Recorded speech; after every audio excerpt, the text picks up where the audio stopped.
સો વાલા મિત્રોને મારા જય સિયારામ, હું દુષ્યંત પાઠક આપની સેવામાં ફરીથી એકવાર હાજર છું એક નવા વિડીયો સાથે। તો વાલા મિત્રો, આજના ઉપાયમાં તારીખ છે 13મી સપ્ટેમ્બર 2025 અને વાર છે શનિવાર। પંચાંગ કહે છે ભાદ્રપદ મહિનો ચાલે છે, કૃષ્ણ પક્ષ ચાલે છે, કૃતિકા નક્ષત્ર, હર્ષણ યોગ, વૃષભ રાશિનો ચંદ્ર અને સિંહ રાશિનો સૂર્ય છે। અશુભ સમયની જો વાત કરીશું તો રાહુકાળ સવારે 9:18 થી 10:50 સુધી છે અને યમઘંટ બપોરે 1:55 થી 3:27 સુધી છે। આ બંને અશુભ સમય છે, એમાં કોઈ પણ જાતનું શુભ કાર્ય ન થાય। સારું કાર્ય કરવા માટે શુભ મુહૂર્ત લેવું જોઈએ, શુભ ચોગડિયું લેવું જોઈએ, જેમાં અભિજીત મુહૂર્ત 11:58 થી 12:47 સુધી બપોરે છે। તો વાલા મિત્રો, આજનો ઉપાય આ વિષયની અંદર વહેલી સવારે તમે સ્નાન કરવા માટે જાઓ ત્યારે નાવાના પાણીની અંદર અડધી ચમચી અબીલ અથવા અડધી ચમચી સફેદ ચંદન અથવા સફેદ પુષ્પ, આ ત્રણમાંથી કોઈ પણ એક વસ્તુ નાખી પછી સ્નાન કરવાનું। સાબુ, શેમ્પુ અને ચોખ્ખા પાણીનો ઉપયોગ કરી શકો છો। વાલા મિત્રો, સ્નાન થઈ ગયા પછી તમારે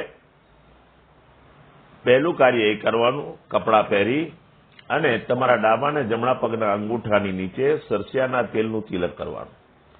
આટલું કાર્ય થઈ જાય ત્યાર પછી તમારે એક રોટલી ગાયને ખવડાવવાની છે। ત્યાર પછી 12 ફૂલ સફેદ આકડાના લેવાના અથવા સફેદ કોઈ પણ ફૂલ લેવાના। શ્રી હનુમાનજી દાદાના મંદિરે જવાનું, 12 ફૂલ મૂકવાના છે અને હનુમાનજી દાદાને સામે એક મંત્ર 12 વખત બોલવાનો છે। એ મંત્ર છે ઓમ નમો ભગવતી અંજનીયાય મહાબલાય સ્વાહા। ફરીથી બોલું છું, ઓમ નમો ભગવતી અંજનીયાય મહાબલાય સ્વાહા। આ મંત્ર 12 વખત બોલવાનો, 12 ફૂલ વારાફરતી મૂકવાના, શ્રી હનુમાનજી દાદાને પગે લાગવાનું, ઘરે આવવાનું। સાયંકાળ થાય ત્યારે પશ્ચિમ દિશા તરફનું મુખ રાખીને શ્રી હનુમાનજી દાદાને એક હનુમાન ચાલીસા, કાગભૂષણની રામાયણજીનો પાઠ અર્પણ કરવાનો છે। રાત્રે સૂતા પહેલા પોતાની જ પથારીમાં બેસી ઓમ કૃષ્ણાય વાસુદેવાય હરે પરમાત્મને પ્રણત ક્લેશ નાશાય ગોવિંદાય નમો નમઃ, આ મંત્ર યથાશક્તિ બોલવાનો છે।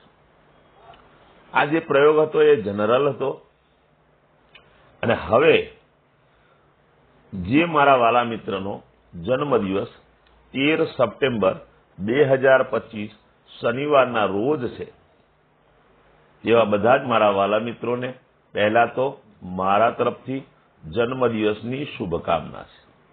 ત્યાર પછી મેં કહ્યું તે પ્રમાણે જ સ્નાન કરવાનું, મેં કહ્યું તે પ્રમાણે જ તિલક પણ કરવાનું છે અને આ બંને કાર્ય થઈ જાય ત્યારે સાયંકાળે ચણાના લોટમાં બનેલું ફરસાણ નાના બાળકોને યથાશક્તિ વહેંચવાનું છે।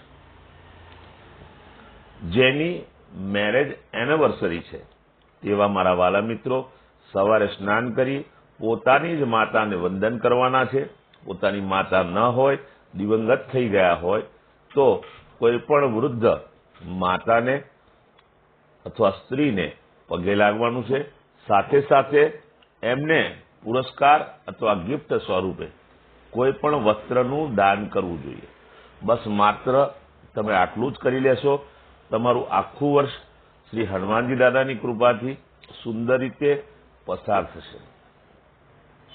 વાલા મિત્રો, મારા બધા જ વિડીયો ઇન્સ્ટાગ્રામ પર હોય છે, ફેસબુક પર હોય છે અને યુટ્યુબ પર પણ હોય છે।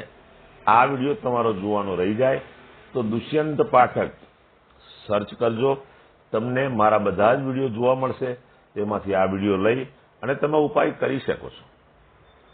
મારી માત્ર હૃદયથી એક જ વિનંતી હોય છે કે તમે મારા વિડીયોને વધુ ને વધુ શેર કરો। તમે વિડીયોને શેર કરશો તો કોઈક જરૂરિયાતમંદ સુધી આ વિડીયો પહોંચી જશે અને મારા કહેવાથી જો એ ઉપાય કરશે, ભગવાન એની પર કૃપા કરશે અને સાથે સાથે તેનો શ્રેય મને અને તમને મળશે. તો વાલા મિત્રો, બસ આટલી જ વાત આ વિડીયોમાં મારે કહેવી હતી. નવા વિડીયોમાં હું ફરીથી તમને મળીશ. આપ સૌને મારા જય શ્રી રામ.